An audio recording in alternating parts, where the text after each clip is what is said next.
পিতামাতা যদি মসজিদে যেতে নিরুৎসাহিত করেন, তবে কি তাদের কথা মেনে চলা সন্তান হিসাবে আমার কর্তব্য? উত্তর হলো, অবশ্যই সন্তান সাধারণ অবস্থাতে বাবা মা নির্দেশ মেনে চলবে। এর মানে এই নয় যে বাবা মা ন্যায় অন্যায় যাই বলুক না কেন আমাকে অন্ধের মতো মানতে হবে। কারণ একটি হাদিস রয়েছে, লা তাআতা লি মাখলুকিন ফি মাসিয়াতিল খালিক। স্রষ্টার আদেশ অমান্য করে কোন সৃষ্টির আদেশ মানার কোনো সুযোগ নেই।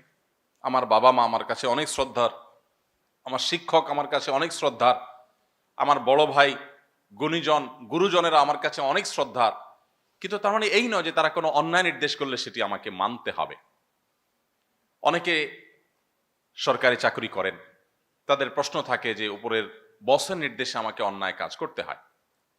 আমরা পরিষ্কারভাবে তাদেরকে জানাবার চেষ্টা করি যে যিনি নির্দেশ দিয়েছেন তিনি তো অপরাধী হবেনই, যিনি নির্দেশ তামিল করেছেন তিনি অপরাধী হবেন। আল্লাহর কাছে এই অজুহাত চলবে না যে আল্লাহ আমি তো তার অধীনস্থ ছিলাম, আমার তো কিছু করার ছিল না।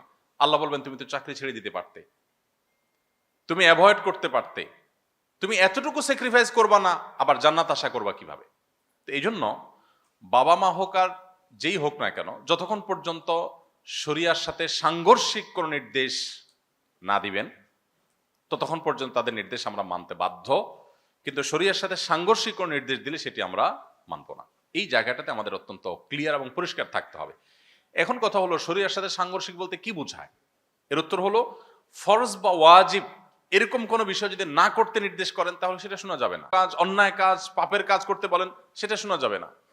কিন্তু বাবা মা যদি কোনো নফল কাজ ছাড়তে বলেন, বাবা মা যদি বলেন বাবা এখন কোরআন তেলাওয়াত করিও না, তাহলে আপনাকে ছাড়তে হবে।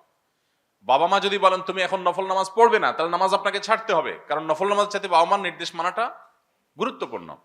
এই যে প্রায়োরিটি বোঝা, ইসলামের ক্ষেত্রে আমরা বেশিরভাগ মানুষ প্রায়োরিটি বুঝি না। না বোঝার কারণে আমরা কিন্তু সদিচ্ছা থাকা সত্ত্বেও ইসলাম থেকে বিচ্যুত হচ্ছি বা আল্লাহ নির্দেশ থেকে বিচ্যুত হয়ে যাচ্ছি। বাবা মার নির্দেশকে এত গুরুত্ব দিতে হবে, ইভেন আপনার বাবা মা যদি বলেন যে তুমি আর পড়াশোনা করার দরকার নাই বাবা, তাহলে আপনার জন্য পড়াশোনা করা কিন্তু ইসলামী শরিয়ার দৃষ্টিকোণ থেকে জায়েজ নাই।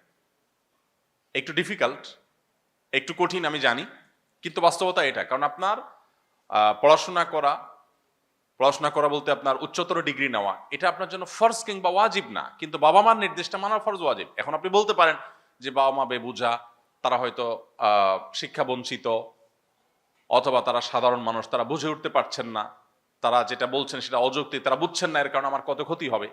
এরকম যদি হয় তাহলে বাবা মাকে আপনি কনভিন্স করতে হবে, সামহাও আপনি তাদেরকে বোঝাতে হবে। সন্তান জানে তার বাবা মাকে কি দিয়ে বোঝানো যায়, কি দুর্বল করা যায়, স্বামী স্ত্রী পরস্পরকে কিভাবে দুর্বল করবে, এদের প্রত্যেকে কম বেশি জানা আছে। একান্ত অমানুষ না হলে এগুলো ম্যানেজেবল, আপনি ম্যানেজ করে নেবেন।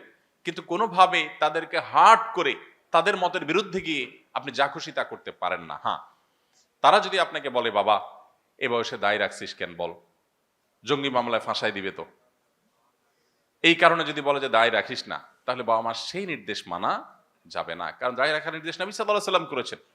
এখানে বাবা মার সাথে বেয়াদবিও করা যাবে না, বিনয়ের সাথে নিজের অপারগতাটা প্রকাশ করতে হবে।